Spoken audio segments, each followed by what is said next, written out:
सामाजिक अध्ययन से संबंधित आज की हमारी यह तीसरी कक्षा है। पिछली कक्षाओं में हमने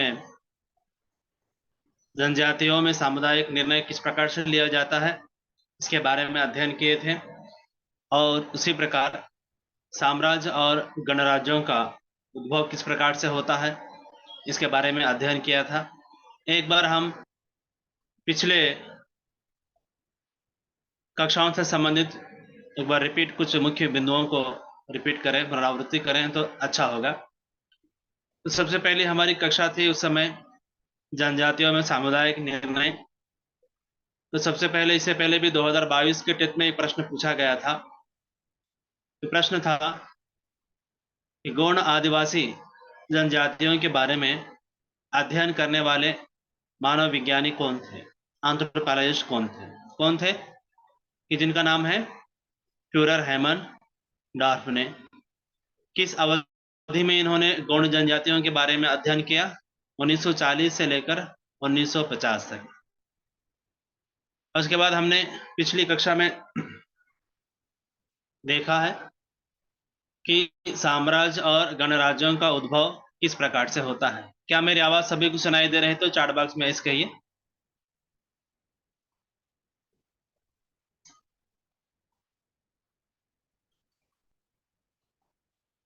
ठीक है, मैं समझता हूँ कि सभी को मेरी आवाज सुनाई दे रही है। तो पिछली कक्षाओं में साम्राज्य और गणराज्यों का उद्भव राइट। सर ठीक है सर सर। सर మీరు రెండు డివైస్ వాడతారా? వాయిస్ డబుల్ వస్తుంది. ఒకటే సార్. రీసౌండ్ లాగా వస్తుంది, అందుకే అడుగుతున్నాను. ఓకే రూమ్ లో ఉన్నా. Okay okay sir. Okay please continue. ठीक है, हमने जो पिछली कक्षा में अध्ययन किया था साम्राज्य और गणराज्यों का उदय, जिस समय मैंने बताया कि साम्राज्यों का उद्भव किस नदी के आसपास हुआ था? गंगा नदी के आसपास। उस समय जन यानी कि लोग आवास करने वाले प्रांतों को जन आवास प्रांतों को जनपद कहा गया।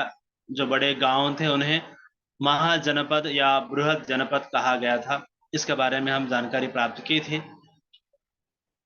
ईसा पूर्व 2500 के समय भारत में बड़े बड़े महाजनपद थे जिनकी संख्या 16 थी।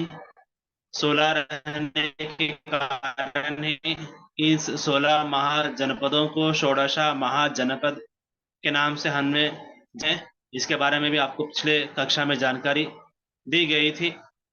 और उस समय के ऐतिहासिक प्रांत अजमेर हो, दिल्ली हो, अतरंजी खेर हो, पाटलिपुत्र हो, इस प्रकार के प्रमुख क्षेत्र यानी कि महाजनपदों से संबंधित ऐतिहासिक स्थलों के बारे में भी चर्चा की थी। और साथ ही साथ मगध साम्राज्य के बारे में भी हमने जानकारी प्राप्त की। उस समय मगध साम्राज्य के प्रमुख 3 राजाओं के बारे में मैंने बताया जिनका नाम आपको बहुधा याद होगा।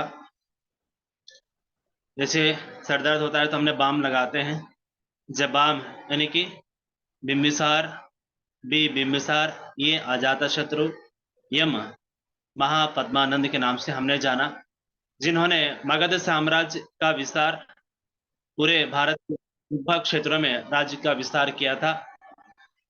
जैसे उड़ीसा तक भी राज्य का विस्तार किया था, इसके बारे में चर्चा की थी। और उस समय मगधों के शासनकाल के समय कर वसूल की जाती थी। दो प्रकार की कर वसूली की जाती थी। और साथ ही साथ जो किसान अपने फसल को 6 भाग करते थे, जिसमें से एक भाग राजा को कर के रूप में देते थे, जिसे क्या कहा जाता? भागा। यानी कि फसल का 1/6 भाग जब राजा को हम कर के रूप में देते हैं उसे भागा कहते हैं। साथ ही साथ पशुपालक भेड़ बकरी को राजा को कर के रूप में देते हैं। बढ़ाई, लोहा, जो घरेलू उद्योग होते हैं वे लोग भी अपने ओर से राजा को कर के रूप में सौंपते हैं। इसके बारे में हमने जानकारी प्राप्त की थी। तो साथ ही साथ कृषि क्षेत्र में 3 प्रकार के लोग होते थे। जैसे किसान को क्या कहा जाता था? गृहपति या गृहपति के नाम से हमने जाना। और एक और साथ दास भी काम करते थे। दास कौन थे? जो पराजित राजा के सैनिकों को बंदी बनाकर इन किसानों को सौंपते थे। उन बंदी सैनिकों को काम करवाते थे। और एक खेती बाड़ी में काम करने वाले मजदूरों को क्या कहा जाता था? भर्तुका कहा जाता था। ये भी याद रखने की बात है। ये मुख्य बिंदु है कि हमारी पिछली कक्षा से संबंधित है। और साथ ही साथ कई प्रकार के औजार या मिट्टी के पात्र हमें मिले हैं मगध साम्राज्य से संबंधित। और इसी प्रकार एक गणराज्य है। गण का अर्थ है कि एक से अधिक, जैसे शिक्षक गण है, सभी शिक्षकों को मिलाकर हम शिक्षक गण कहते हैं। वज्र गणराज्य के बारे में जाना कि वज्र गणराज्य किस राज्य के उत्तर भाग में है? मगध साम्राज्य के उत्तर भाग में वज्जी नामक एक स्वतंत्र गणराज्य का उद्भव हुआ था। और इस यहाँ के वज्जी गणराज्य में राजा लोग एक नहीं होते थे, बल्कि एक से अधिक 10 लोग यदि होते थे तो 10 के 10 लोगों को राजा ही कहकर बुलाया जाता था। जैसे हम हिंदी अध्यापक गण हैं तो प्रत्येक अध्यापक को हम हिंदी अध्यापक ही कहते हैं, अलग अलग नाम नहीं देते। उसी प्रकार गणराज्य से संबंधित सभी राजाओं को एक दूसरे आपस में लोग राजा ही कहकर पुकारते ही मानते थे, राजा ही कहकर बुलाते थे। और सब राजा लोग एकत्रित होकर ही जो भी राज्य स्तर पर जो निर्णय लेने का अधिकार रखते थे, सब मिलकर ही निर्णय लेते थे। और इस प्रकार के गणराज्य, वज्जी जैसे गणराज्य 1500 वर्ष तक चले। जिस गणराज्य में गौतम बुद्ध वर्धमान महावीर भी थे, उन महापुरुषों का आदर वहां के सभी शासक करते थे। ये बातें थे कि आपको पिछली कक्षा से संबंधित है। तो आज की हमारी जो तीसरी ऑनलाइन कक्षा है, तो आज की जो हमारी कक्षा का मूल शीर्षक है पहला साम्राज्य, यानी कि गणराज्यों का उद्भव कैसे हुआ। यह देखा कि सबसे पहला तोली साम्राज्य एम्पायर, फर्स्ट एम्पायर कौन है, पहला साम्राज्य कौन सा है। तो आज की कक्षा में बहुत से बातें आप सब जानते हैं। कक्षा के कंटिन्यूस में आप उन बातों को जानकारी सुनकर आप समझ जाएंगे कि इसके बारे में मैंने पहले सुन चुका हूं। चलिए हम आगे बढ़ते हैं कि पहला साम्राज्य। आज का जो पहला साम्राज्य का नाम है मौर्य साम्राज्य। मौर्य कहते ही आपको मस्तिष्क में एक बात याद आई होगी। मौर्य कहते ही किसका नाम आया? चंद्रगुप्त मौर्य। चंद्रगुप्त मौर्य, क्योंकि हम जानते हैं, ये ना समझे कि नाम में चंद्र भी है, गुप्त भी है और मौर्य भी है। कि चंद्रगुप्त मौर्य यानी कि चंद्रगुप्त ही वास्तव में नाम है। मौर्य उनका राज्य का नाम रहने से चंद्रगुप्त मौर्य कहा जाता है। वास्तव में चंद्रगुप्त, आप ये ना समझे कि गुप्त काल के संबंधित राजा है, गुप्त साम्राज्य के, ऐसा नहीं है। कि मौर्य साम्राज्य के संस्थापक हैं चंद्रगुप्त मौर्य। वास्तव में ये चंद्रगुप्त भी, इससे पहले कल की जो कक्षा में हमने मगध साम्राज्य के बारे में बात की थी, उस समय महापद्मानंद ने राज्य का विस्तार उड़ीसा तक किया। महापद्मानंद के बाद जब राज्य के शासक कमजोर होने लगे थे, तो मगध में ही एक राजा थे चंद्रगुप्त।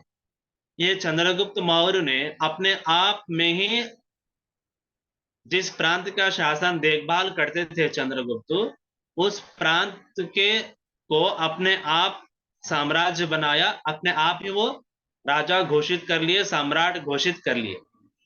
ఏ ప్రాంతాన్నైతే చంద్రగుప్తు పరిపాలించేవాడో అధీనంలో ఉండేదో తనకు తానుగా స్వతంత్ర రాజుగా ప్రకటించుకున్నాడు ఎవరు? చంద్రగుప్తు। इसीलिए మౌర్య సామ్రాజ్య के संस्थापक అంటే మౌర్య వంశాన్ని స్థాపించింది, మౌర్య వంశస్థుల సామ్రాజ్యాన్ని స్థాపించింది ఎవరు?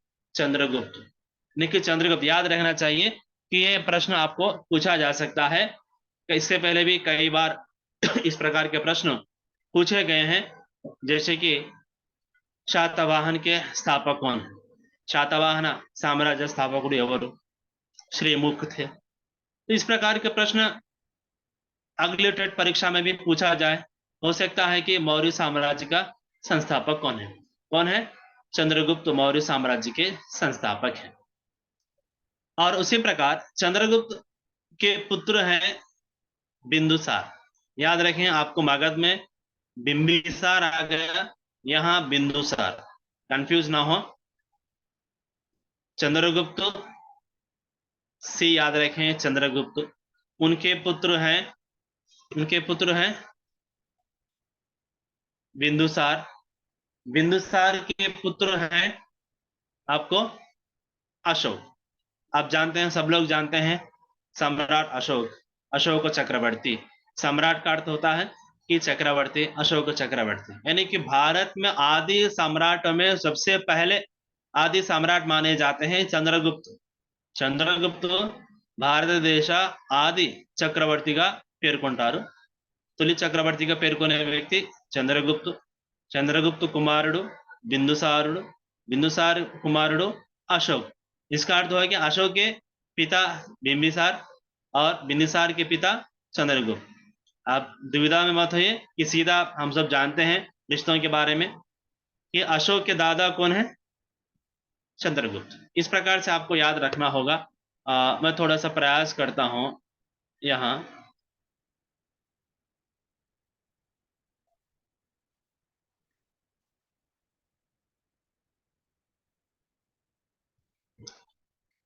और इस साम्राज्य का विस्तार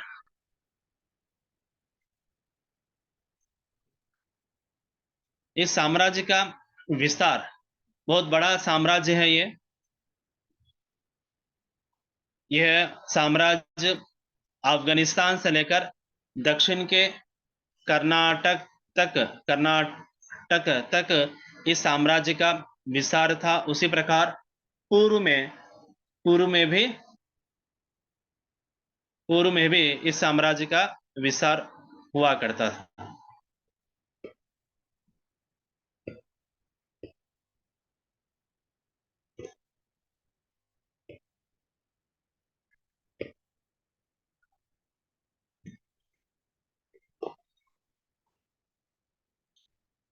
फिर से आप देखें, ठीक है। इस साम्राज्य का विस्तार अफगानिस्तान से लेकर दक्षिण के कर्नाटक और पूर्व के बंगाल तक इस साम्राज्य का विस्तार था। किस साम्राज्य की बात हो रही है? यह मौर्य साम्राज्य का विस्तार इस प्रकार हो रहा था। जैसे आपको इससे संबंधित एक चित्र आपको दिखाई देता हूं।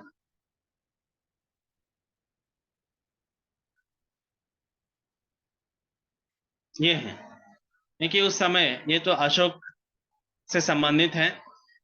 आपको स्क्रीन पर लेफ्ट साइड अफगानिस्तान, गुजरात के और कश्मीर के बीच में जो प्रांत होता है, आपको वहां अफगानिस्तान, और नीचे देखिए हमारे यहाँ दक्षिण भाग में कर्नाटक तक, और पूर्व में जहां पश्चिम बंगाल, जब बांग्लादेश के उसको प्रांत को देखिए कि पूर्व में यहाँ किस प्रांत है, कौन सा पूर्व में? पश्चिम बंगाल। इतना बड़ा साम्राज्य था मौर्य साम्राज्य। ये मौर्य साम्राज्य उस समय का शासन काल है, ठीक है। और इस विशाल महासाम्राज्य को देखभाल करने के लिए क्या एक सम्राट काफी है? नहीं। तो इन्होंने राज्य को अलग अलग साम्राज्य को अलग अलग राज्यों में बांटा।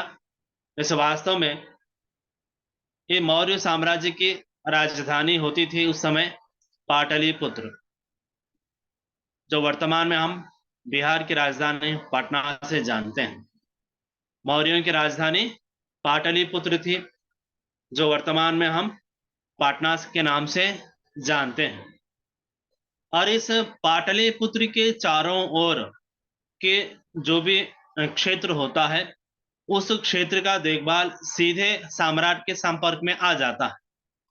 पाटली पुत्रम यानी कि पाटना చుట్టుపక్కల ప్రాంతం మొత్తము సామ్రాట్ చక్రవర్తి ఆధీనంలో ఉంటుంది। మిగతా ప్రాంతాన్ని చక్రవర్తి ఇతర రాజులకు అప్పగించడం జరుగుతుంది।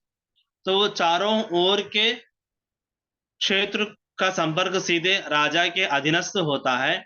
तो राजा वहां कुछ अधिकारियों को नियुक्त करता है, कुछ गुप्तचरों को नियुक्त करता है।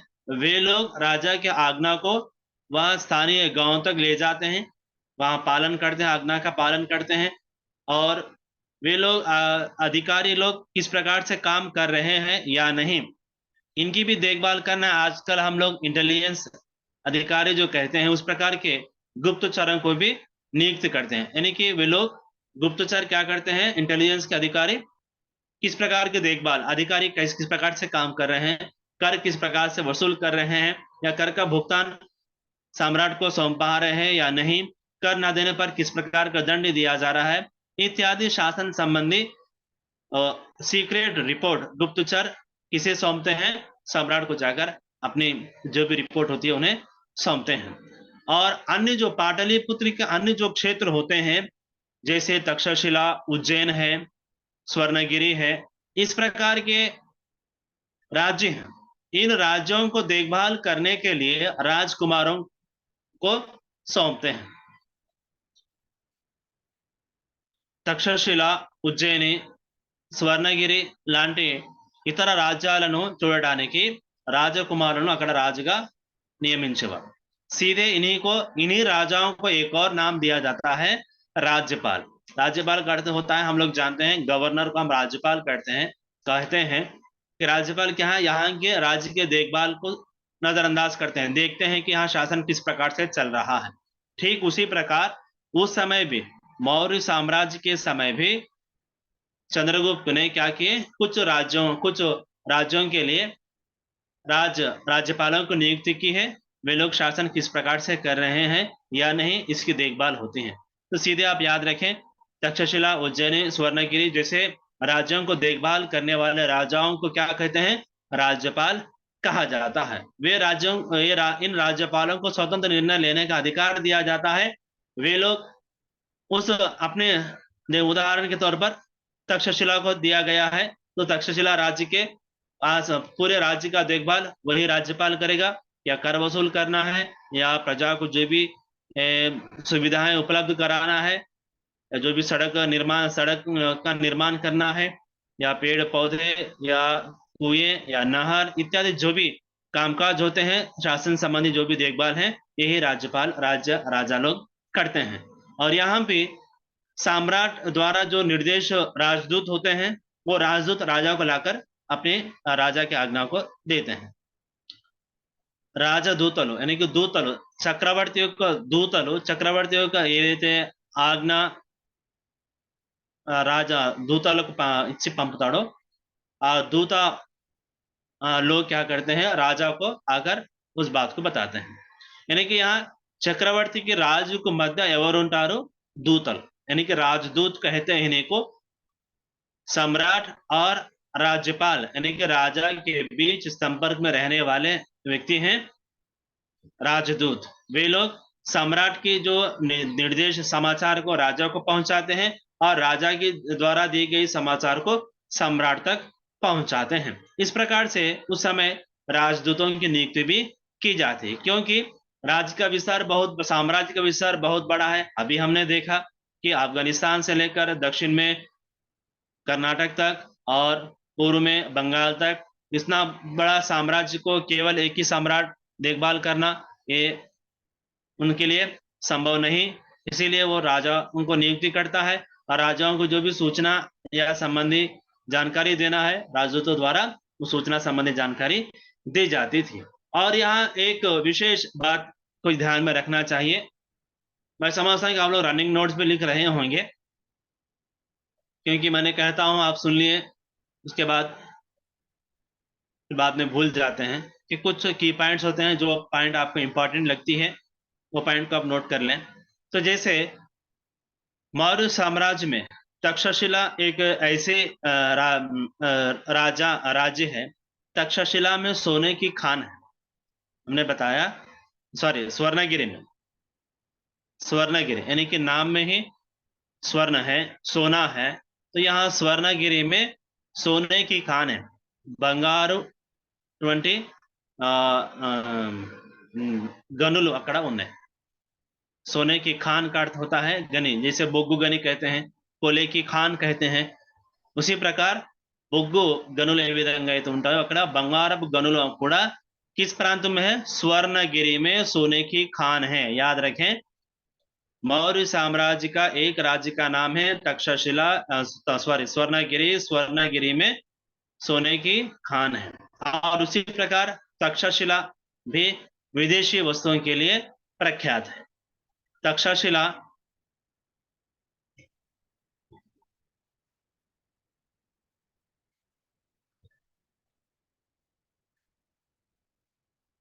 क्या मेरी आवाज नहीं आ रही है? कोई चैट बॉक्स में मैसेज करें। क्या मेरी आवाज नहीं आ रही है सर?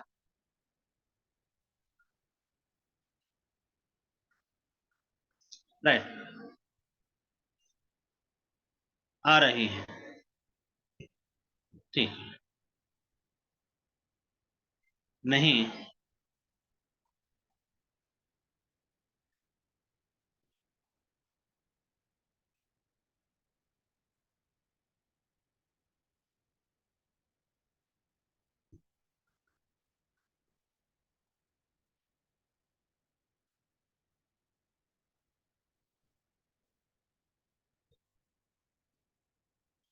कहिए सर। शकील सर।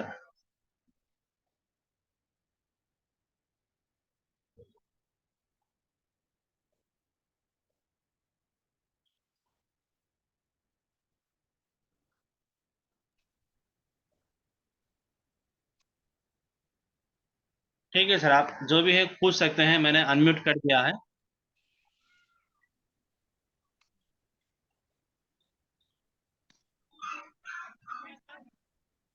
नमस्कार शाकिर सर जी। सर बोले नहीं। सर आ रही, सर आवाज आ रही, क्लियर आ रही अच्छा, आवाज? नहीं नहीं, आवाज नहीं आ रही है, मैसेज रखे हैं तो मैंने। और शायद उन्होंने ज्वाइनिंग में कुछ म्यूट का वहाँ दबाना है, उन लोग नहीं दबाए होंगे शायद। क्लियर आ सर रही आवाज? जो लोग भी ज्वाइन किए हैं, आपको सेल्यूलर डाटा पूछेगा म्यूट ऑप्शन के वहाँ माइक के पास। तो आप लोग उसे सेल्यूलर डाटा को ऑन करें, तो आपको आवाज सुनाई देगी। ये नमस्कार शायद ये शाकिर तकनीक। सर। जी सर, नमस्कार नमस्कार सर। नहीं, सर, आवाज आपकी क्लियर आ रही है और कक्षा बहुत ही ज्ञानवर्धक है। इंशाल्लाह आप ऐसे ही कक्षा जो है अनवरत चलाइए। हम सब लोग सुन धन्यवाद। रहे हैं, बहुत अच्छी है कक्षा, आप जारी ठीक है, रखिए। Thank you sir. Right.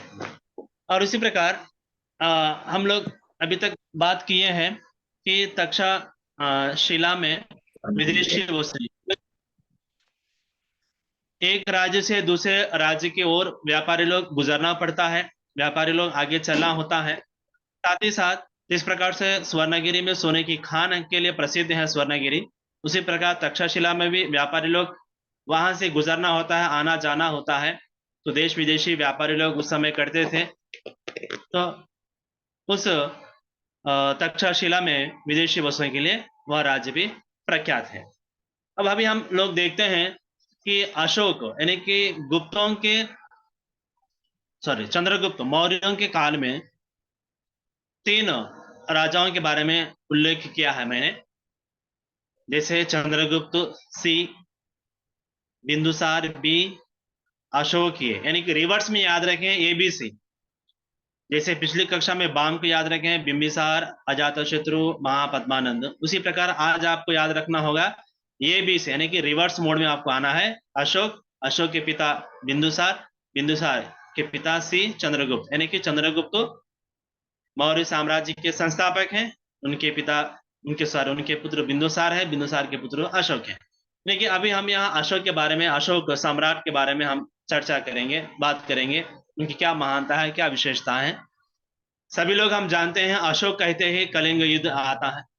Kalinga युद्ध हमें याद आती है कि कलिंग युद्ध से संबंधित हमें एक लेसन भी था, शायद वो पुराने सिलेबस में संबंधित पाठ था अशोक और कलिंग युद्ध के बारे में।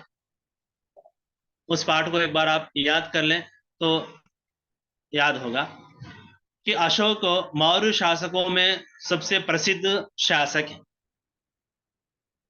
मौर्य शासकों में मौर्य वंशस्थुలలో अशोक चक्रवर्ती చాలా प्रसिद्ध, और उसने सर्वप्रथम क्या किया, शिला शासन लिखा। याद रखें, ये प्रश्न कई बार पूछा है टेट में और सी टेट में परीक्षा में। और इतना ही नहीं कि यह प्रश्न जनरल नॉलेज में भी कई प्रकार के ग्रुप्स परीक्षा इत्यादि में भी पूछा गया है। इजी क्वेश्चन है, भारत में सबसे पहले शिला यानी कि पत्थरों पर शासन लिखवाने वाले शासक कौन है? सम्राट अशोक हैं। और रिसेंटली जेल हिंदी परीक्षा में भी पूछा गया कि यही प्रश्न पूछा गया कि सबसे पहले शिला शासन किसने लिखवाया, किसने? सम्राट अशोक। और इन्होंने अशोक को किस भाषा में इस शासन को लिखवाया है कि प्राकृत और ब्राह्मी, यानी कि प्राकृत भाषा थी, उसकी जन साधारण बोली ब्राह्मी लिपि थी। तो इस प्रकार के प्राकृत और ब्राह्मी लिपि में इन्होंने शिलान्यास यानी कि शिलालेख लिखवाए हैं। क्यों ये प्राकृत ब्राह्मी को इन्होंने भाषा को चयन किया है? कि जन साधारण भाषा थी, जनता को समझने आने वाली थी। यदि संस्कृत में लिखवाएंगे तो संस्कृत भाषा वहां की जन साधारण भाषा, जनमानस की भाषा नहीं थी।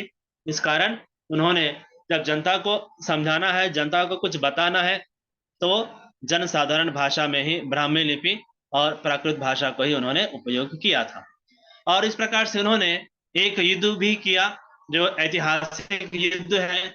सब लोग युद्ध लड़कर युद्ध के बाद एक और युद्ध करते हैं। यदि मान लीजिए कि एक राज्य पर आक्रमण किए, उस राज्य को आक्रमण करके उस राज्य में एक राजा के ऊपर हम लोग जीत चुके हैं, युद्ध में हमारी जीत हुई है, तो वो पूरी की उस राज्य हमारे अधीन आ गया है, तो हम चलते हैं कि आगे बढ़ते हैं और एक राज्य के राजा के ऊपर हम युद्ध करने, आक्रमण के लिए आगे बढ़ते हैं। लेकिन अशोक ने पूरे विश्व में एक ऐसे सम्राट हैं जिन्होंने युद्ध क्षेत्र में युद्ध जीतने के बाद आगे युद्ध नहीं करने का निर्णय लिया है। ये आप सब लोग जानते हैं कि कलिंग इनके अंतिम युद्ध थी, और कलिंग युद्ध के बाद इन्होंने किसी प्रकार और आगे युद्ध नहीं करने का निर्णय लिया था। आप सब लोग जानते हैं क्यों? क्योंकि इस युद्ध में लाखों लोग मर गए, लाखों लोग घायल हुए, कई सैकड़ों हजारों परिवार के सदस्य, ये किसी का बेटा शहीद हुआ है, तो किसी का पति शहीद हुआ, किसी की पत्नी बागिन हुई है, तो किसी की पत्नी के सिंदूर चले गया है, किसी के बच्चे वे लोग यतीम हो गए हैं। कि इस प्रकार के सही कई मानव संबंधी कई रिलेशंस टूट गए हैं, जो अपने परिवार के घनिष्ठ संबंधी या राजा से बिल्कुल निकट रहने वाला सेनापति, सेनाधिकारी, सैनिक, कई प्रकार के हजारों लोग वहां उस कलिंग महायुद्ध में शहीद हो चुके हैं, कोई अपाहिज हुए हैं। तो इस स्थिति को, इस दृश्य के अपने आंखों से देखकर वे विचलित हुए हैं सम्राट अशोक। तभी उन्होंने निर्णय लिया कि मैं आगे युद्ध नहीं करूंगा। इस संबंधी एक चित्र में आपको यह बताऊंगा, इससे आपको याद रहेगा कि आप गलत ना समझना कि मैंने इसके गुप्तों के बारे में बता रहा हूं, लेकिन कुछ स्क्रीन आप देखें, यह है सम्राट अशोक की मूर्ति है।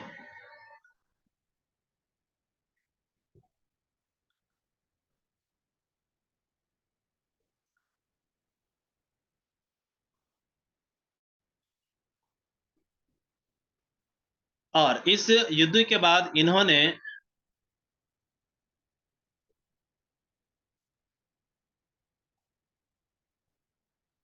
किस धर्मों को अपनाए हैं, किस धर्मों को अपनाए हैं?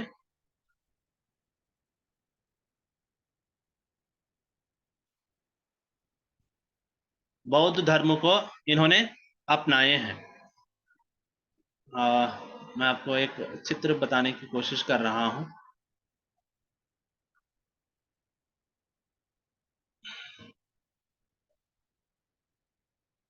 ठीक है, मैं आपको ग्रुप में शेयर करूंगा इस प्रकार के आज की कक्षा से संबंधित जो भी चित्र हैं कि सम्राट अशोक अपनी तलवार को अपने म्यान में रख लेते हैं और निर्णय लेते हैं कि आगे युद्ध नहीं करूंगा, और तभी इन्होंने बौद्ध धर्म को स्वीकार करते हैं, क्योंकि बौद्ध धर्म स्वीकार करने के बाद शांति और अहिंसा का पालन करना है, इसका निर्णय इन्होंने लिया है।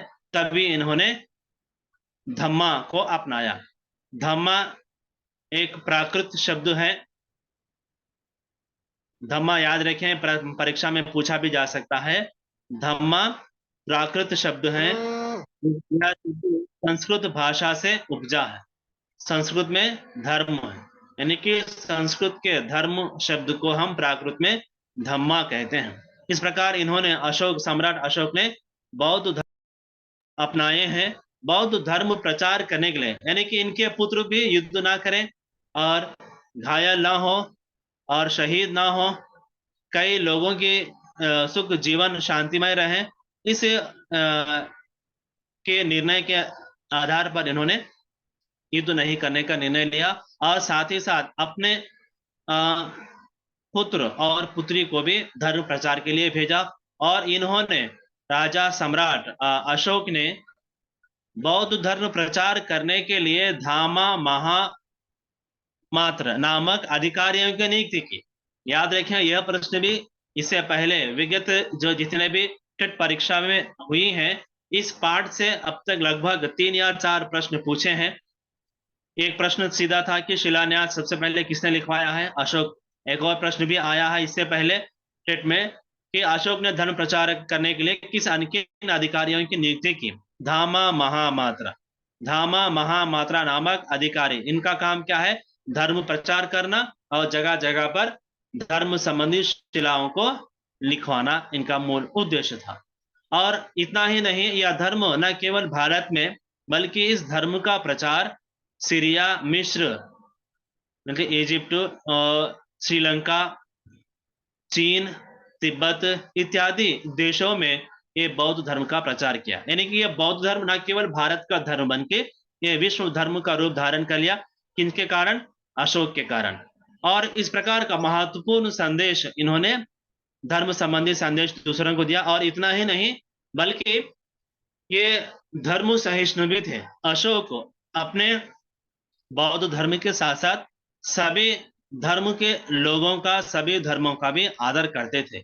और अशोक का एक महत्वपूर्ण संदेश था कि आपको 6वीं कक्षा की पुस्तक में देखने को मिलेगा कि इनका संदेश यह है कि यदि कोई अपने धर्म की प्रशंसा करे, दूसरे धर्म की निंदा करें, तो वह अपने ही धर्म की अधिक हानि करने वाला होगा। यानी कि हमने अपने धर्म के बड़ापन तो करते हैं, लेकिन आगे वाले के धर्म की निंदा नहीं करना चाहिए। यदि ऐसा करें तो अपने ही धर्म का नुकसान होगा, अपने धर्म का हानि होगी। यह इनके द्वारा दिया गया संदेश। यानी कि इनका कहने का अर्थ क्या है? अपने धर्म को प्रशंसा करना चाहिए और आगे वाले धर्म का भी हम समान सम्मान करना चाहिए।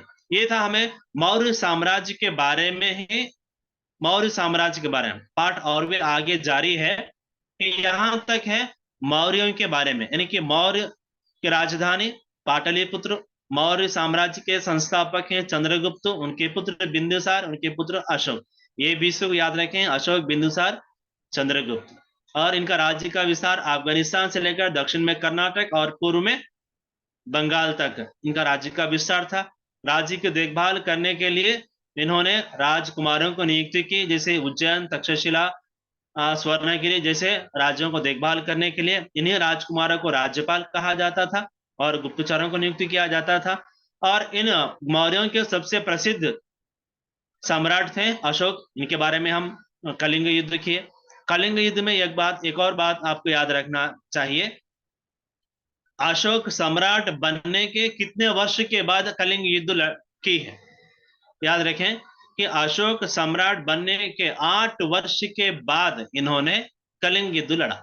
कलिंग वास्तव में क्या है, उड़ीसा का पुराना नाम है, यह भी आपको याद रखना चाहिए। कलिंग कोई अन्य राज्य का नाम नहीं है।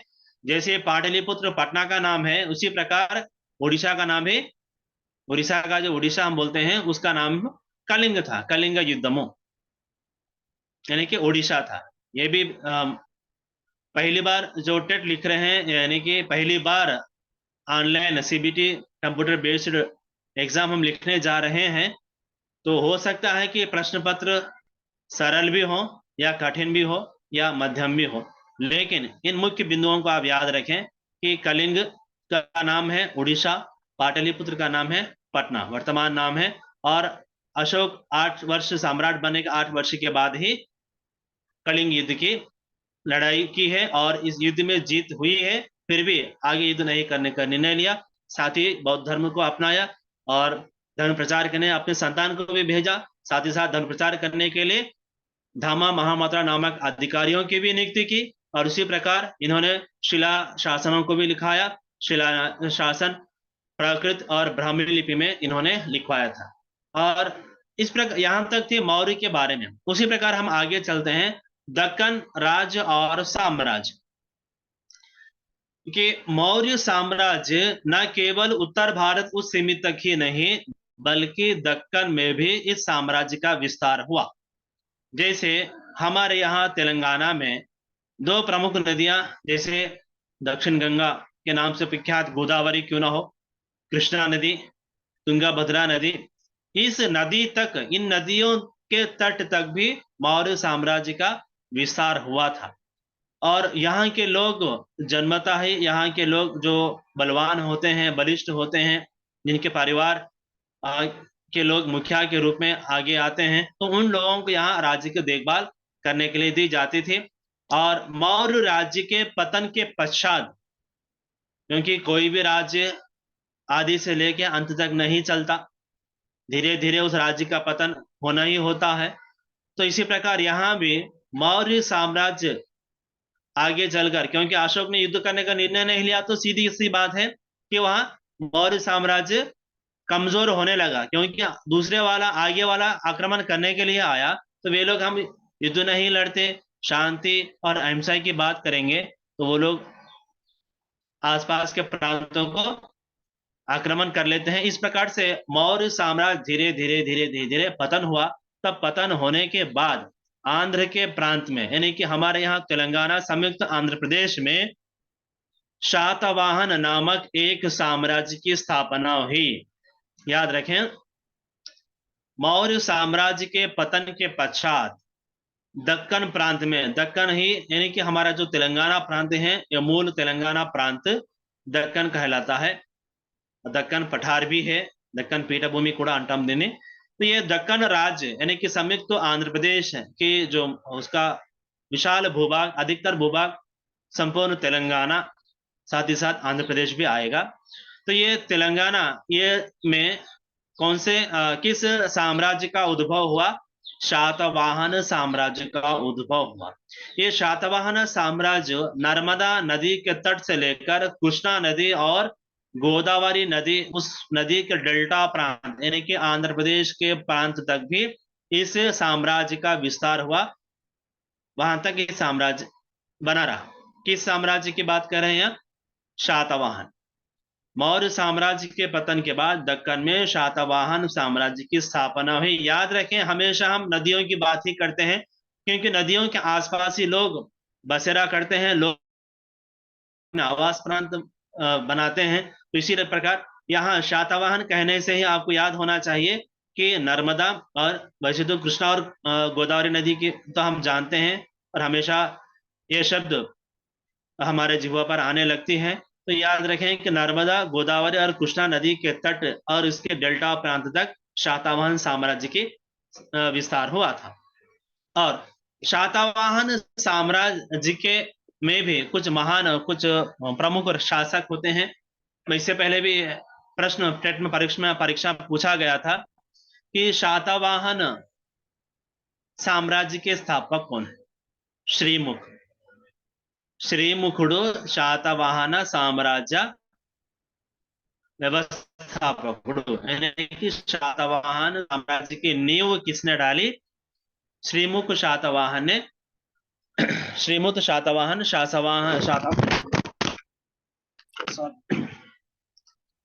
शातवाहन साम्राज्य की नींव डाली।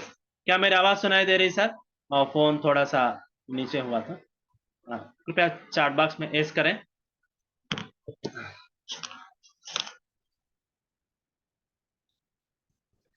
कोई एक चैट बॉक्स में बताएं कि मेरी आवाज सुनाई दे रही है। हाँ सर, राइट, थैंक यू। और यहाँ इनकी राजधानी थी, शातवाहनों की राजधानी थी अमरावती के निकट धान्या कटकम। और इतिहास पढ़ रहे हैं हम, कहीं कहीं कभी कभी हम दो राजधानियों का उल्लेख भी होता है, विशेषकर शातवाहनों के समय यहाँ दो राजधानियों का उल्लेख हुआ करता है। शातवाहनों की राजधानी थी अमरावती के निकट धान्या कटकम। याद रखिए, धान्यम यानी कि धान, अनाज को याद रखें। अमरावती के निकट धान्या कटम इनकी राजधानी, किसकी राजधानी थी? शातवाहनों की राजधानी थी। और उस समय के शातवाहन शासक लोग बौद्ध स्तूप, बौद्ध आराम घरों का और बौद्ध विहारों का निर्माण अधिक मात्रा में किए हैं। इनका निर्माण किए हैं, यानी बौद्ध धर्म प्रचार के लिए और बौद्ध ऐतिहासिक स्थलों का निर्माण इनके द्वारा हुआ है। और इन्होंने बौद्ध भिक्षुओं के लिए कई दान देते थे, जिस पर जैसे दान के रूप में गांव ही दिया जाता था। बौद्ध भिक्षुओं को कुछ गांव दान में दिया जाता था, उस पर दान में दिए हुए क्षेत्र पर किसी प्रकार का कर वसूली नहीं की जाती थी। और इसी के साथ साथ इस काल में दूरस्थ व्यापारी लोग शातवाहन साम्राज्य में आते थे व्यापार करने और वस्तुओं को बेचना, विनिमय करना इत्यादि के लिए वे लोग यहाँ आया करते थे। जैसे रोम और बंगाल और इत्यादि, बंगाल तो भारत का ही है, और रोम, ईरान, इजिप्ट यानी कि मिस्र के प्रांतों से लोग यहाँ आते थे। तो यहाँ की खुदाई में शातवाहन के जो आसपास शातवाहन साम्राज्य में पुरातत्ववेताओं ने खुदाई की है। पुरातत्ववेता जो लोग होते हैं వాళ్ళు तवक्काल जरते, अधिक मात्रा में रोम के सिक्के यहाँ मिले। रोम के सिक्के ही नहीं बल्कि रोम के उस समय के मिट्टी के पात्र भी यहाँ इस खुदाई में मिले। याद रखें कि शातवाहनों के प्रांत में, यानी कि शातवाहनों के ऐतिहासिक स्थानों पर जो खुदाई हुई है, उस खुदाई में किनके सिक्के हमें उपलब्ध हुए हैं, किनके सिक्के मिले हैं? रोम के सिक्के हमें मिले हैं। एक बार आपको स्क्रीन शेयर करता हूं।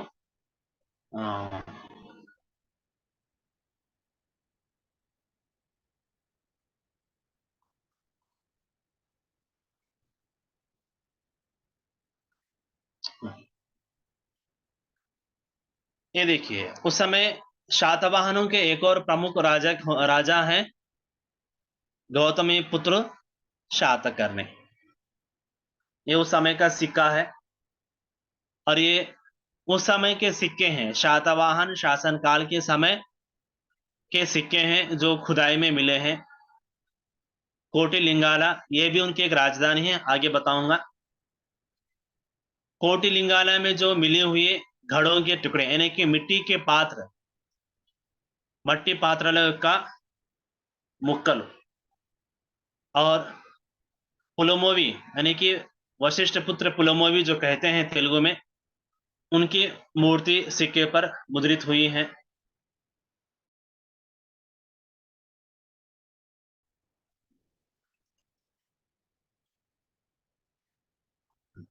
क्योंकि शातवाहनी में याद रखना चाहिए कि शातवाहनी में प्रसिद्ध शासक हैं, श्रीमुख तो संस्थापक हैं, उन्हीं के साथ गौतमी शातक पुत्र शातकर्णी, वशिष्ठ पुत्र पुलमोवी, गौतमी पुत्र शातकर्णी, इस प्रकार के इनके नाम में हर वंश के राजाओं के नाम हमको याद रखना होगा। साथ ही साथ आपको इससे पहले एक चित्र आपको बताना था, अभी दिखाई दिया, अशोक से संबंधित चित्र है, सॉरी ये नहीं है, ठीक है, आगे जब भी व्हाट्सएप ग्रुप में उसको मैं प्रेषित करूंगा।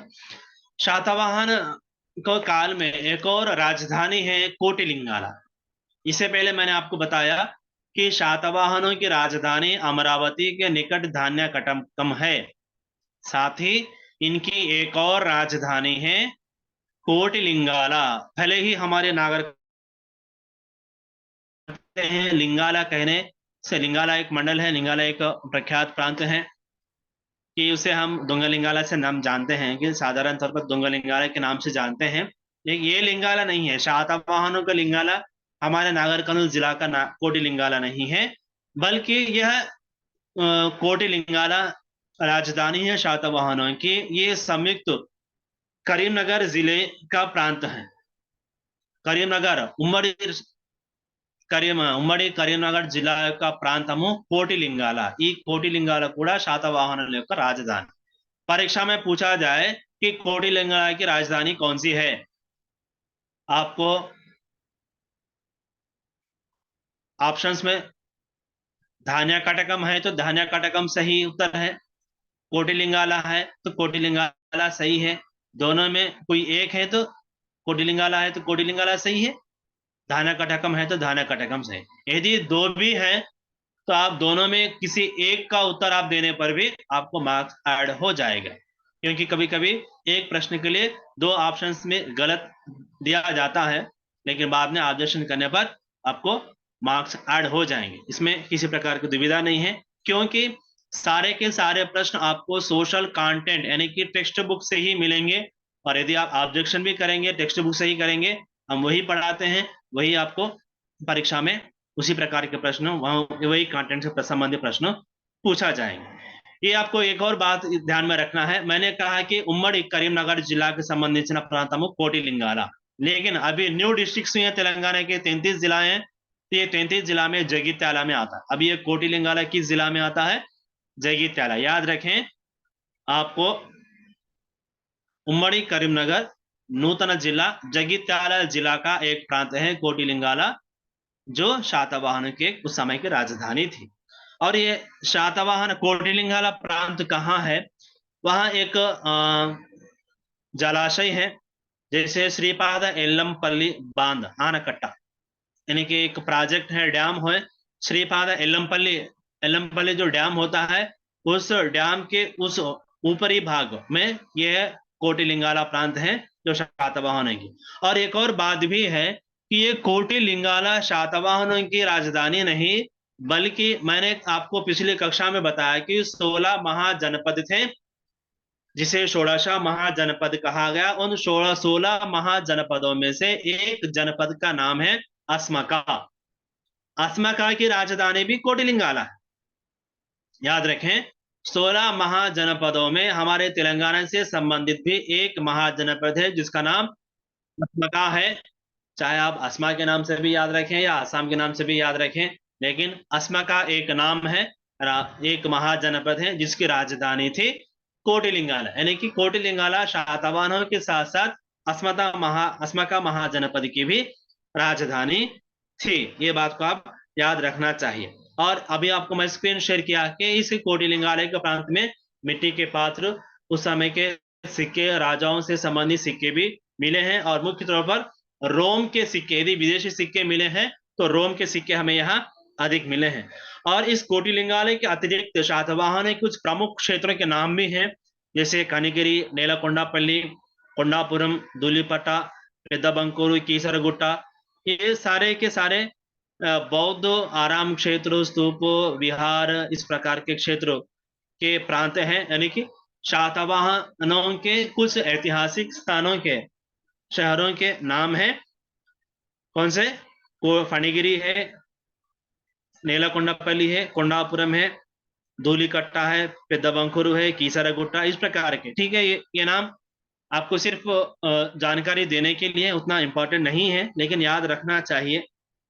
और जब धीरे धीरे शातवाहनों का साम्राज्य भी कमजोर होने लगा, उनका पतन होने लगा, तो तब इन शातवाहनों के बाद इक्ष्वाकु राजा लोग आए, यानी कि शातवाहनों के यहाँ इक्ष्वाकु के संबंधित कुछ लोग इनके यहाँ राज्य का देखभाल करते थे कि वे इक्ष्वाकु वंश के लोग अपने प्रांत को क्या करें, अपने साम्राज्य के रूप में घोषित किए हैं। इन इक्ष्वाकु राजाओं में मुख्य रूप से याद रखना चाहिए कि शांतामूलम शांतामूलम इक्ष्वाकु राजाओं के दो प्रमुख शासकों का नाम उल्लेख करता हूं मैं। जैसे शांतामूलम है वीर पुरुष दत्त, वीर पुरुष दत्त यानी कि वीर पुरुष दत्ता, ये दो इक्ष्वाकु राजाओं से संबंधित हैं। और इक्ष्वाकों की राजधानी विजयपुरी है। जो आप जानते हैं विजयपुरी, अब इससे पहले भी हमारे यहाँ कृष्णा नदी का शायद एक पाठ था उपवाचक में, पुराने सिलेबस में, कि विजय नागार्जुन सागर, नागार्जुन कुंडा, उसके आसपास इक्ष्वाकों की राजधानी थी और इक्ष्वाकों की राजधानी विजयपुरी। तो यहाँ भी वही बात को उल्लेख की जा रही है कि इक्ष्वाकों की राजधानी विजयपुरी है, जो नागार्जुन सागर, नागार्जुन कुंडा के पास है। अभी नहीं है, उसके अवशेष हैं। याद रखें कि शातवाहनों की राजधानी धान्यकटकम और कोटिलिंगाना। शातवाहनों के पतन के बाद इक्ष्वाकु वंश के लोग आए। इक्ष्वाकों के प्रमुख शासक शांतामूलम है और वीर पुरुष दत्ता। और इक्ष्वाकु राज्य की राजधानी है विजयपुरी। विजयपुरी नागार्जुन सागर, नागार्जुन कुंडा के पास है। इस बात को आपको याद रखें। और नागार्जुन सागर, नागार्जुन कुंडा कहते हमको याद आता है नागार्जुन कुंडा यदि कोई गए हैं तो वहां बौद्ध आराम क्षेत्र है। बौद्ध गौतम बुद्ध के वहां उन्होंने जो जिस वस्तुओं का उपयोग किया है नागार्जुन कुंडा में, उसके अवशेष और उस प्रकार के ऐतिहासिक वस्तुओं को वहां देखने को मिलता है।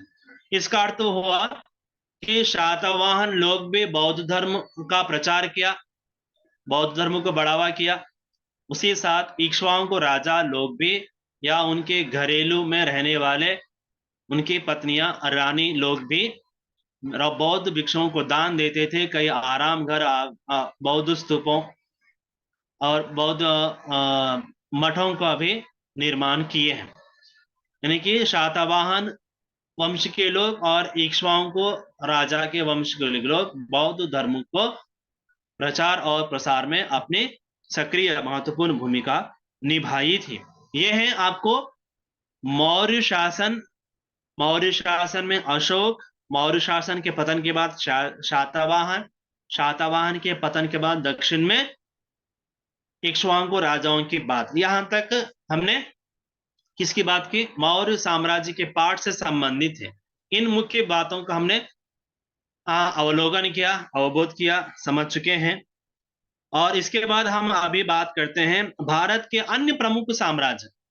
यहां तक मौर्य, सातवाहन और इक्ष्वाकु साम्राज्य की बात की। इसके इतर और भी हमारे यहाँ साम्राज्य हैं, अन्य प्रमुख साम्राज्य, जिसका एक राजा है कुषाण। कुषाण एक साम्राज्य हुआ है यहाँ। कुषाण ईसा 2000 वर्ष पूर्व चीन से लेकर, चीन वर्तमान जो चाइना है, चीन से अफगानिस्तान आकर वे लोग वहां अफगानिस्तान को अपने अधीन कर लिए, अफगानिस्तान में स्थिरता से रहे। अफगानिस्तान को केंद्र बनाकर भारत में वे लोग अपने राज्य का विस्तार किया।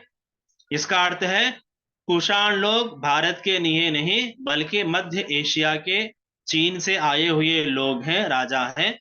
ये कुषाण चीन से अफगानिस्तान आए हैं। अफगानिस्तान उस समय का संयुक्त भारत प्रांत वर्तमान अफगानिस्तान को अपने अधीन कर लिए हैं। अफगानिस्तान को केंद्र बनाकर भारत के अन्य प्रांतों में इन्होंने अपने राज्य का विस्तार करे हैं।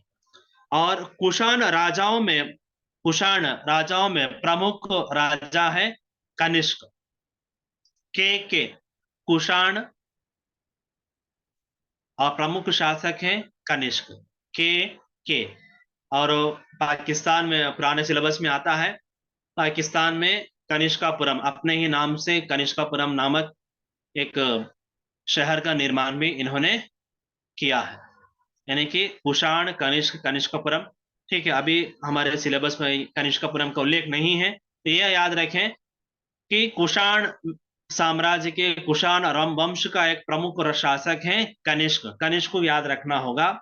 कनिष्क जिस वर्ष सिंहासन पर राजगद्दी पर अधिष्ठित हुआ है, उस वर्ष को हम कनिष्क शका युग मानते हैं। याद रखें, शका युग किस राजगद्दी के बैठने से आरंभ होता है? कनिष्क। बहुत इंपॉर्टेंट है, यह प्रश्न भी पिछले टेट परीक्षा में पूछा है, और पिछले टेट में ही नहीं बल्कि कई प्रतियोगिता परीक्षा में भी इस प्रकार इस कनिष्क से संबंधित प्रश्न पूछा है। क्योंकि ईसा पूर्व से 78 वर्ष सी से जानते हैं कनिष्क, उनकी जो आयु 78 ईयर्स, 78 वर्ष के जब उनकी आयु में उन्होंने राजगद्दी पर बैठा है, तब से शका युग आरंभ होता है। याद रखें। और एक और बात भी आपको ध्यान में रखना होता है कि यह शका युग भारत सरकार का ऑफिशियल कैलेंडर है, शका कैलेंडर को मानते हैं। ये बात भी आपको याद रखना चाहिए कि भारत सरकार का जो ऑफिशियल कैलेंडर है वो शका कैलेंडर है, शका संवत्सरम बोलते हैं। ये शका संवत्सरम जो अभी हमारा जो ग्रेगोरियन कैलेंडर होता है, यानी कि अंग्रेजी कैलेंडर, जो अभी हमारा कौन सा वर्ष है? 2024, 2024 हमारा अभी कैलेंडर ईयर है, इंग्लिश कैलेंडर है। तो शका वर्ष क्या होगा? शका वर्ष 2024 में आप माइनस कीजिए, 78 को माइनस करना है, तो 78 को माइनस करेंगे तो आपको 1946 शायद आएगा।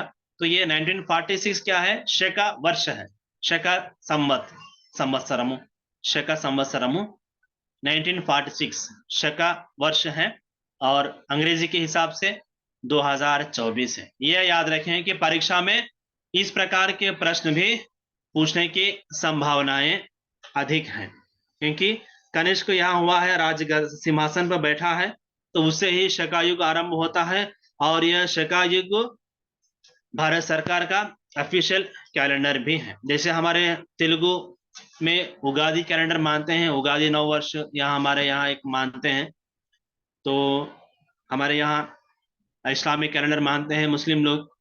उसी प्रकार भारत सरकार का ऑफिशियल कैलेंडर है शका कैलेंडर, ये याद रखें। और इसके बाद गुप्त साम्राज्य के बारे में, यानी कि यहाँ कुषाण में कनिष्क का उल्लेख हुआ है। मुख्य बिंदु याद रखें कि कनिष्क 78 वर्ष की आयु में सिंहासन पर बैठा, तब से ही शका युग आरंभ होता है। इसे कैलकुलेट करना है तो 2024 वर्तमान कैलेंडर ईयर्स से 78 माइनस करें तो आपको शका वर्ष आएगा। चाहे आप गूगल में भी सर्च करते हैं, करके देख सकते हैं, इजी है। 2024 में से माइनस 78 करने से शका वर्ष आएगा। शका वर्ष आरंभ कनिष्क से होता है, जिस समय उन्होंने राजगद्दी पर अधिष्ठित की थी। ठीक है, आगे अगले हम एक और महान साम्राज्य के उल्लेख करते हैं,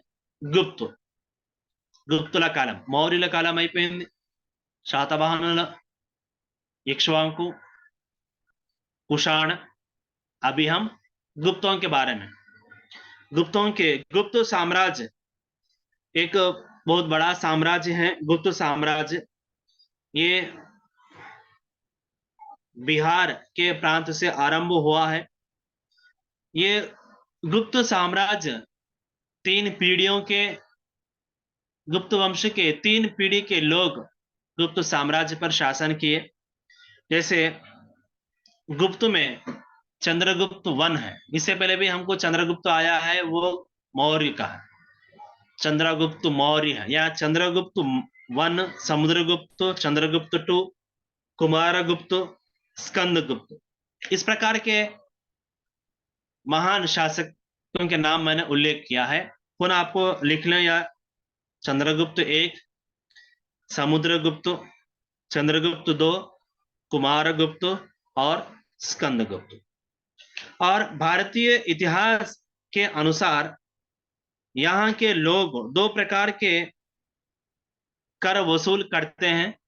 एक कर ये होता है पराजित राजाओं द्वारा,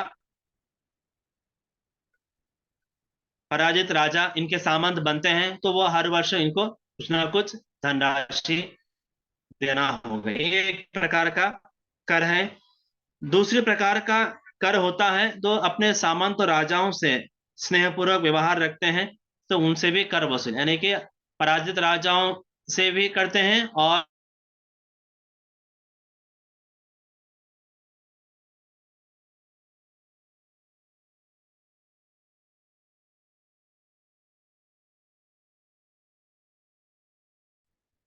ब्राह्मण भूदान किया जाता था, यानी कि उनको एक गांव को मुफ्त में दी जाती थी। उन गांवों पर पूर्ण अधिकार ब्राह्मणों का ही होता था और उन गांवों से किसी प्रकार का कर वसूल नहीं लिया जाता था, इस बात को हम याद रखें। और गुप्तों के शासन काल में धार्मिक हिंदू धर्म का प्रचार हुआ। पुराण, वैष्णव, शिव, इत्यादि, दुर्गा माता के मंदिर इत्यादि मंदिरों का निर्माण भी उस समय उनके शासक करवाए थे। और इस प्रकार के प्रमुख मंदिरों का उल्लेख यदि हम किया जाए कि मध्य प्रदेश में दियोगर है, उदयगिरी है, उत्तर प्रदेश में बिट्रागाम है, ईरान मंदिर है। इस प्रकार के धर्म का प्रचार और प्रसार के साथ साथ राज्य का विस्तार गुप्त शासक भी किए हैं। याद रखें कि गुप्तों में चंद्रगुप्त एक, समुद्रगुप्त, चंद्रगुप्त दो, कुमारगुप्त, स्कंदगुप्त, यानी कि याद रखें कि इनके नाम के अंत में गुप्त आ जाएगा। किसी भी नाम को ले कि अंतिम में गुप्त जुड़ जाएगा, समझना है कि वे गुप्त साम्राज्य के शासक हैं। और उसी प्रकार इन्होंने बौद्ध हिंदू धर्म के साथ साथ बौद्ध धर्म का भी आदर किया। जैसे हम सारनाथ को देखते हैं, वहां बौद्ध धर्म संबंधी कई ऐतिहासिक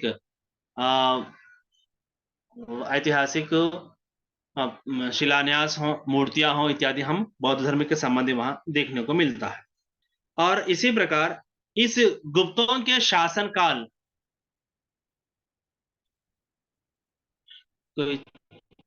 चार्ट, ठीक है, गुप्तों के शासनकाल को इतिहास में स्वर्ण युग माना जाता है। याद रखें, स्वर्ण कालम अंटाम, गुप्तुला कालान्नी स्वर्ण युगम अंटारू, ये याद रखें, बहुत इंपॉर्टेंट पॉइंट है। जैसे मुगलों के यहाँ के शासनकाल को स्वर्णकाल माना जाता है, उसी प्रकार गुप्तों के पूरे संपूर्ण इतिहास में చరిత్రలో సామ్రాజ్యాలలో రాజుల కాలాలలో గుప్తుల కాలాన్ని స్వర్ణయుగంగా పేర్కొంటారు। बहुत से साम्राज्य मगध, मौर्य, शातवाहन, इक्ष्वाकु, कई साम्राज्य को लें, लेकिन उन सभी में स्वर्णकाल किसे माना जाता है? गुप्त के शासनकाल को स्वर्णकाल माना जाता है, क्योंकि उनके शासनकाल में प्रजा सुखी रही है और कई प्रकार के विकासात्मक कार्य वहां हुए हैं। और उसी प्रकार गुप्तों के संबंध एक और स्तंभ होता है मेहरुली लोह स्तंभ, बहुत इंपॉर्टेंट है। मोहरुली लोह स्तंभ, चाहे आपको मेहर से याद रखें, मोहर से याद रखें, या मयूर से याद रखें, या चाहे जिस किसी से नाम से भी आप याद रखें कि मेहरुली, मयूर सिंहासनम से भी याद रखते हैं, लेकिन याद रखें मेहरुली लोह स्तंभ, ये कि पूरा स्तंभ होता है लौह स्तंभ। इसके बारे में आपको मैं 1 मिनट स्क्रीन शेयर करते हुए बताऊंगा।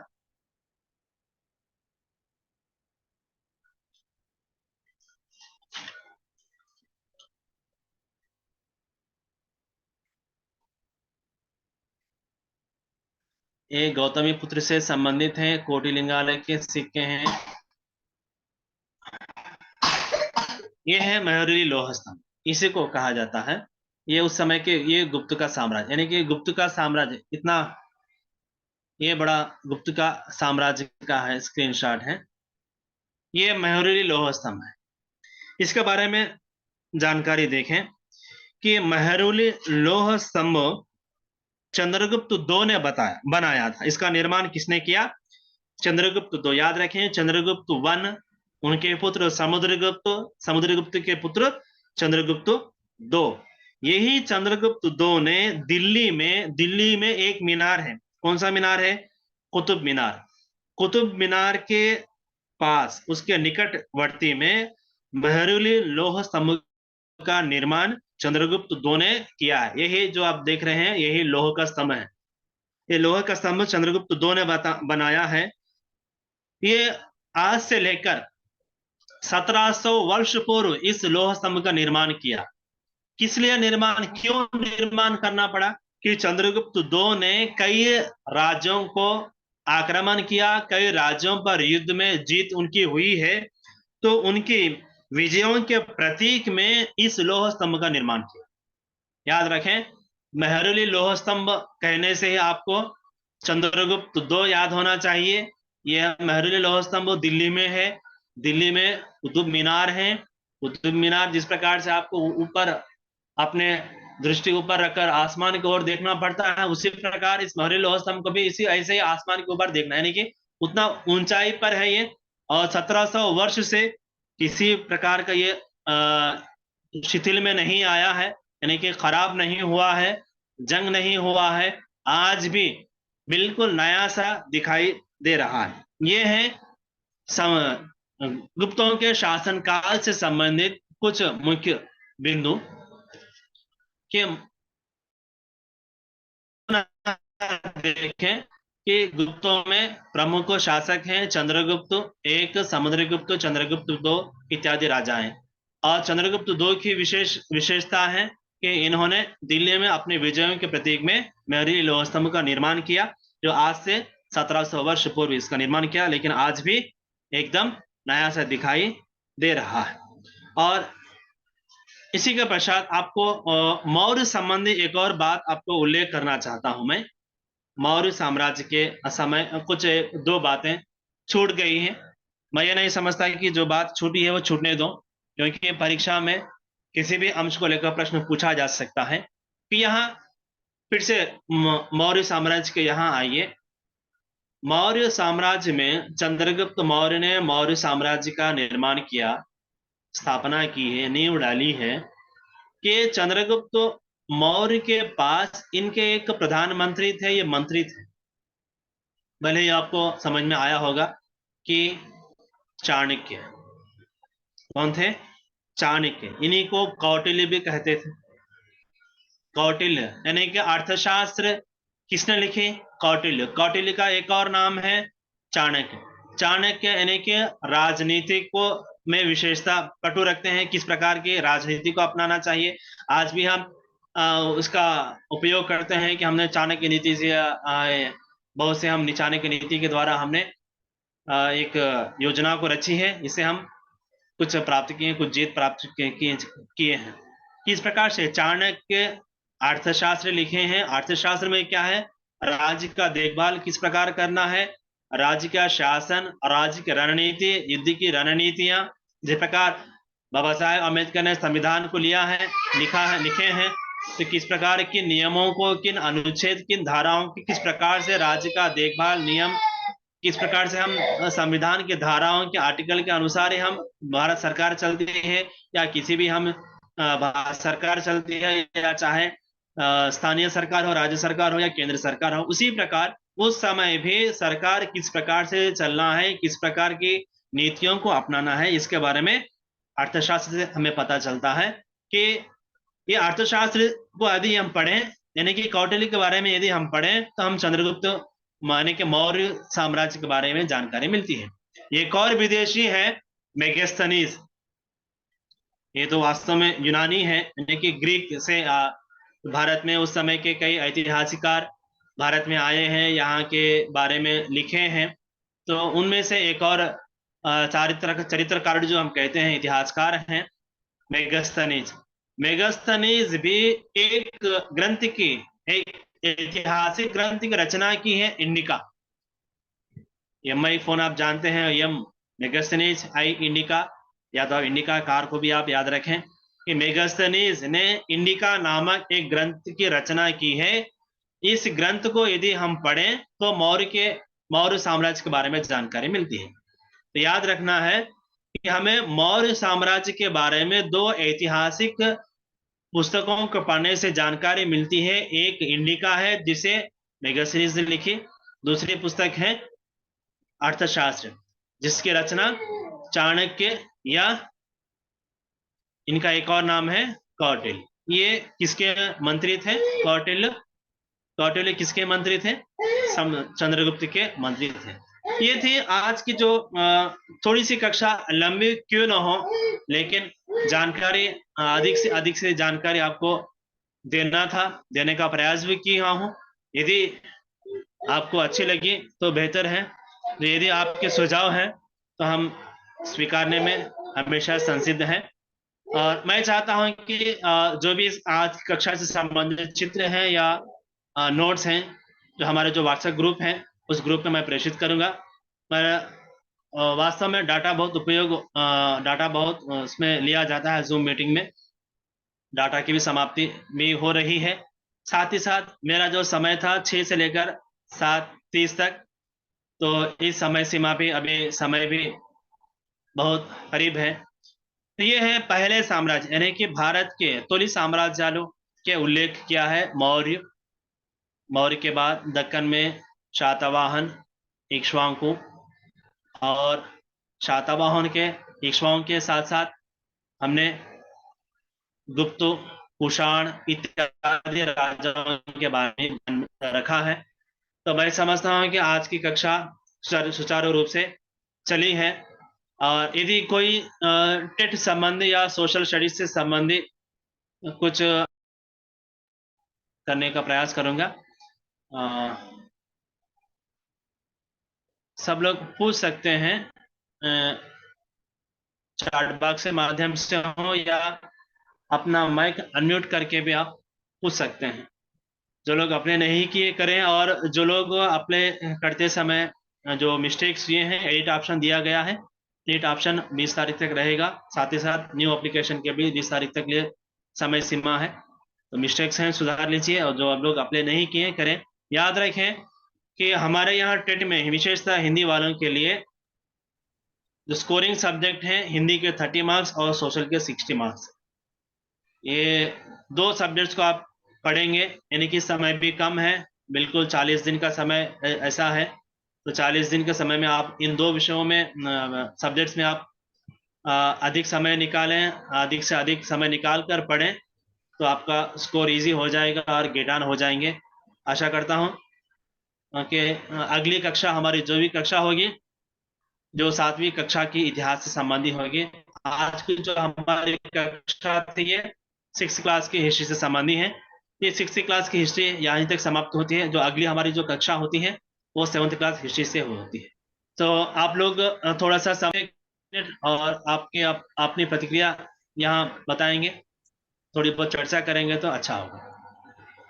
बात करना चाहते हैं तो अनम्यूट करके बात कर सकते हैं। मोहम्मद शकील सर, बहुत बढ़िया, धन्यवाद सर। हमेशा ये सामाजिक अध्ययन को पढ़ाना आज मेरे लिए नया नहीं है, बल्कि 2011 से MGR हिंदी अकेडमी या हिंदी भाषा सेवा समिति कोर्स से मैंने पढ़ा रहा हूँ, और DO नागर कर्नूल ऑफिस के माध्यम से भी मुझे जोड़ा गया है। तो मैं समझता हूँ कि और भी कक्षा होगी और भी सरलतम पढ़ाने का प्रयास करता रहा। धन्यवाद। बताइए सर। अस्सलाम वालेकुम शाकिर सर। वालेकुम सलाम।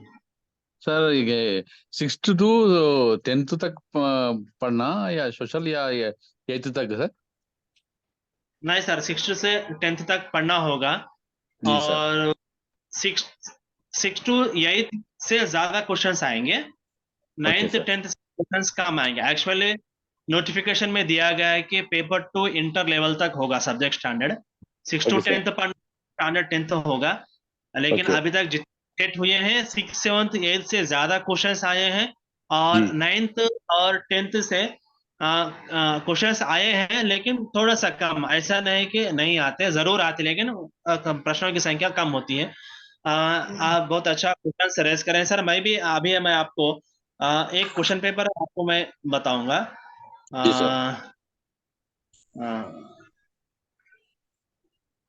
ये क्वेश्चन पेपर है 2022 का।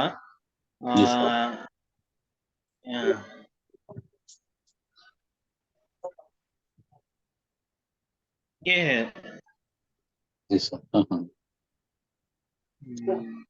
एक मिनट सर।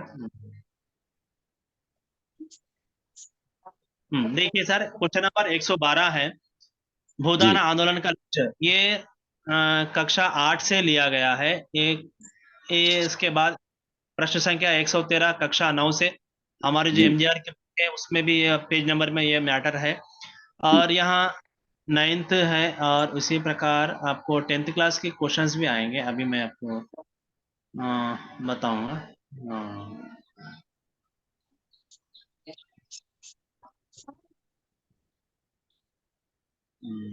राइट।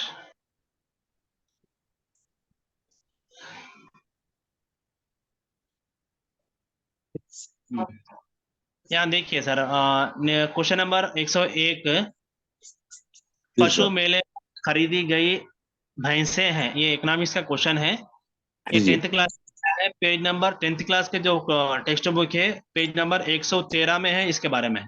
इसको जी सर। यानी कि हमको समझ में आया है कि 10th क्लास के सब्जेक्ट्स भी पढ़ना है, वहां से क्वेश्चन हमको आएंगे। आ सकते हैं, राइट। ठीक। ठीक है, धन्यवाद लेकिन सर। क्या कम होंगी, लेकिन प्रश्न वहां से भी आ जाएंगे। जी जी। ओके, शुक्रिया सर। 9th 10th यहाँ भी देखिए सर, क्वेश्चन नंबर 102, देश की राष्ट्रीय आय की गणना डैश से की जाती है। ये भी 10th क्लास का क्वेश्चन है। ओके। ठीक। 20 है 10th क्लास से, जो पेज नंबर 20 को ले जाएं तो वहाँ के बारे में मैटर रहेगा। और हमारे एमजीआर बुक में भी पेज नंबर 236 में इसके बारे में पॉइंट आउट किया गया है, वहाँ में जी भी सर। ये है। ठीक है सर, ठीक है शुक्रिया। सर, और शुक्रिया सर।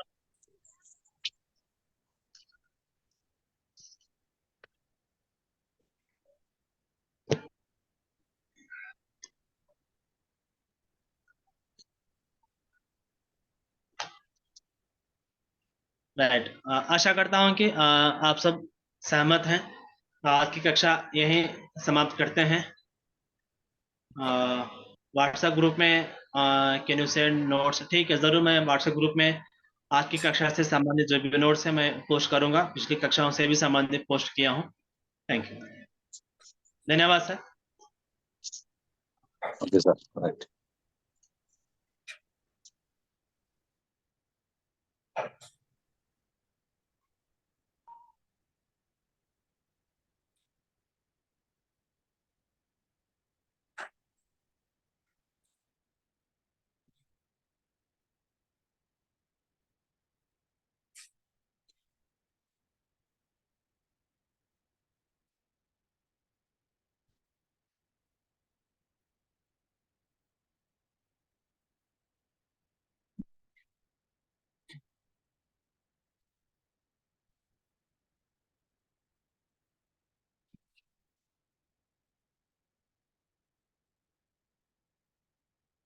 एक